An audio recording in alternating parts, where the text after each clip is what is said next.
In this video, we'll talk about how to find scholarly sources for your paper number 2 in ADJ103.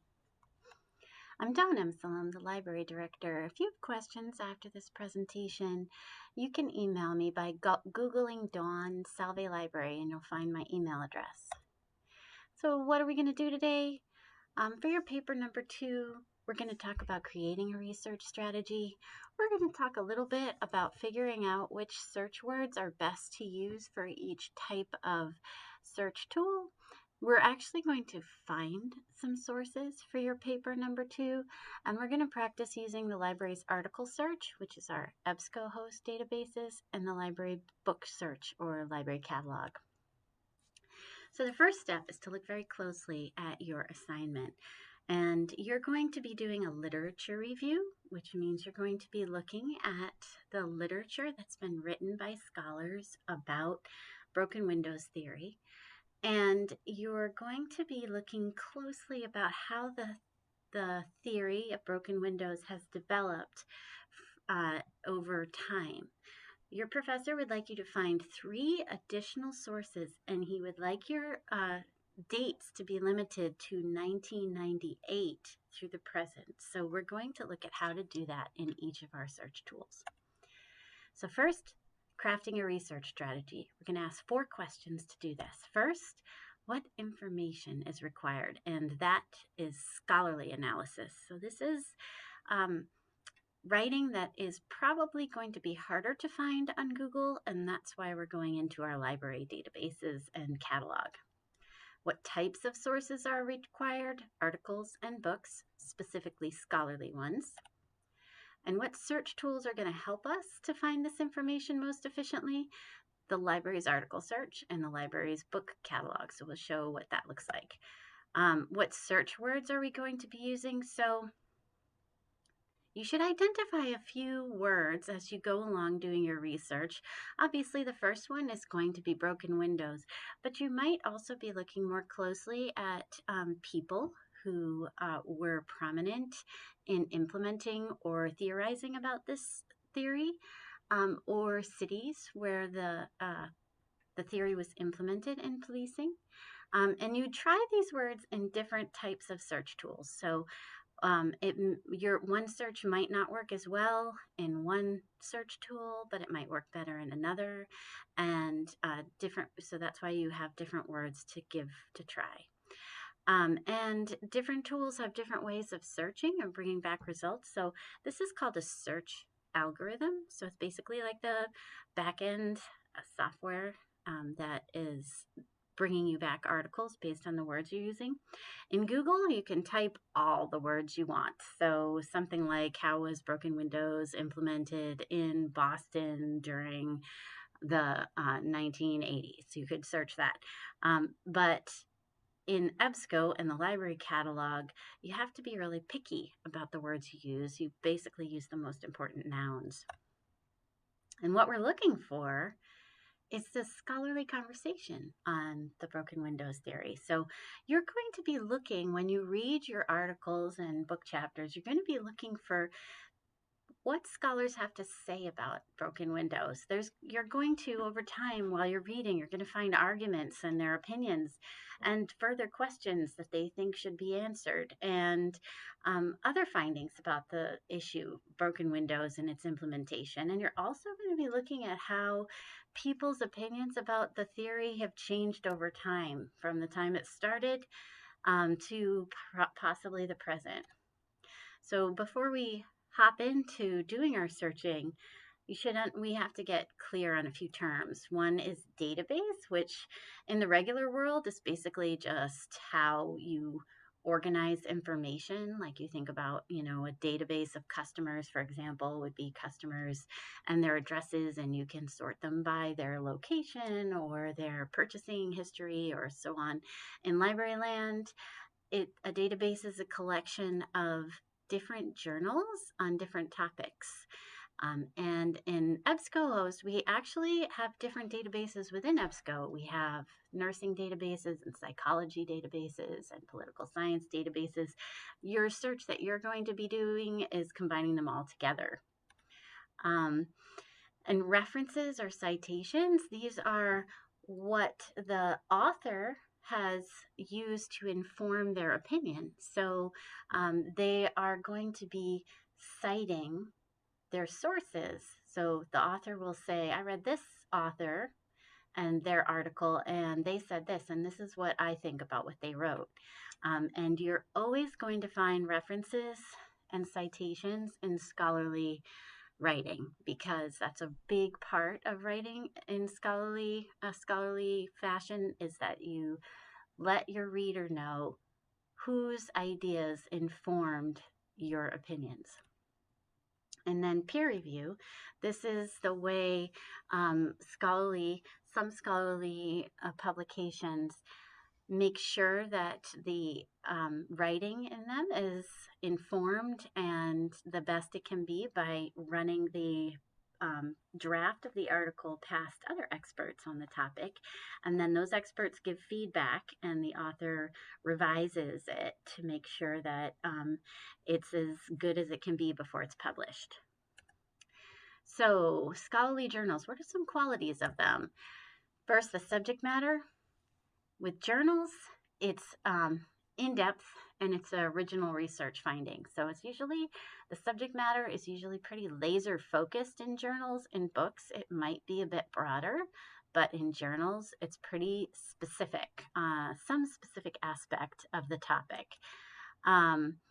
And the audience is probably other scholars, maybe some researchers. It could be sometimes professionals who are looking for best practices. That's why Professor Joyce wants you to get some familiarity with these types of publications, because you might be using them in the future. And then students who are getting, like yourselves, who are getting some exposure to this issue. The authors are usually scholars or professors or subject specialists. So usually, basically always not lay people. These are people who have significant expertise in the topic they're writing about. And the language, to be completely honest, is pretty hard to understand.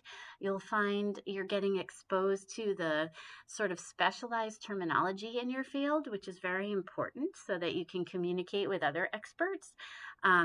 It will be a learning curve, but it'll be totally worth it. So you should leave yourself some time to really read these articles and take some time to understand them. You may be doing some Googling of terms to figure it out, and you'll find another clue that it's a scholarly publication is that it has a serious tone. You shouldn't see casual writing in a scholarly publication.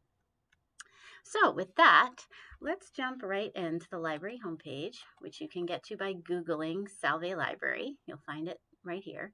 And automatically what's highlighted is this book tab right here. So what we're going to do is just go in here and try Broken Windows and see what comes back.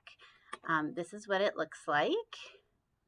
We have 7,000 results. And as you remember, Professor Joyce only wants you to look at from 1998 on. So this book would fit the bill. This is an ebook. You can see right here we have print and ebooks. Right here you can see this one's a print book, but it's from before our time. It's 1996. So these are the important things you're going to be looking at: the format and date. We can just look at ebooks for now. So perhaps we'll start with this one. So we'll click on view ebook, but actually first I want to show you some things that are in your activity that you're going to do after watching this video. First is to get the URL for this book, the link back to this book. You click on share and you can copy that link and paste it into your paper or into your activity. You can also click on cite, and Professor Joyce wants you to use APA citations, so you click on select citation style, go to APA 7th edition, and you can copy this and insert that link you just grabbed right here where it says insert missing URL, and you can copy and paste that, right click copy. And if we wanted to view the ebook, we click on view ebook. One nice feature of ebooks is that you can not only read it online by clicking on this button, but you can search within the book by typing some words in here. So that's a really helpful thing to keep in mind.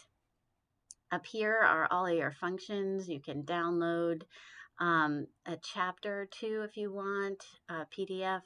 You can print to PDF or print to printer. This is also an option to cite if you wanted to grab your APA citation here. And this link is another link to the book that you can use. If you click to navigate through the book, you can click on the chapters and just sort of scroll through or advance your pages this way, or you can search within. So say we were looking for stuff about William Bratton, who was active with the broken windows theory. You'll see that where he shows up, right here, it shows like a little line that shows how often he shows up, and you can click through. It'll take you right to where his name shows up. So this can be very helpful. You can see that he's also written some articles about this as well. And you can also look for cities, for example, like Boston. So a great way to use this search within is to use names and locations in here, and there's other search terms you can use. You may find different looking ebooks. So that last one was our ProQuest ebook. This one is Hein Online. It has some similar navigation, so you can download, you can get a permalink, you can click on the chapter title. There's no search within option, but if you downloaded the PDF, for example, of this chapter, you would be able to do controller option F, and you could take a look for Boston and see where it shows up in the chapter. So that's a workaround for Hein Online. And you might see some other formats of ebooks as well. This is a JSTOR ebook, for example, but it has all the options that we had before. If you wanted to download, for example, this chapter, you could do your Control F or Option F for search words, and you also can look for, you can cite it or get the link for it if you want. Let's go back and check out articles. So if we wanted to try our search for broken windows again here in our article search, by clicking on that articles tab next to the books tab, we see that we have 4,000 results, which is really way too many. But on the left-hand side, we can refine it. We could change the date to 1998 as Professor Joyce has requested. And we can see that we now have 4,000 results, which is also too many. We may choose that we only want to see academic journals because Professor Joyce only wants you to have academic journals. So that takes us down to 1,700. And we may see that there's information that doesn't seem to always be about policing. So we may change the term, we may add a word up here, such as policing. And that takes us down to 705, which is, it's okay. And if you work your way down here, maybe we want to look at this one, for example, or perhaps this one. If we click on it, we can see this is from 2018, first of all, so that's important. And if we click on this article title, there's a few things. You can get this APA citation by clicking on this little cite button over here, and you find APA, and you can right-click copy or Control-C copy. And then you can also get your permalink. You cannot use the link up here because it has a session ID in it, which is basically sort of like the time and place that you looked at it. And this link will never work again. So if you want to get back to this article, you need to use the permalink. and copy that. And then if you want to open the PDF, you click right here, and you can also download it or print it if you would like. So that is pretty much how you can find books or find articles for this paper.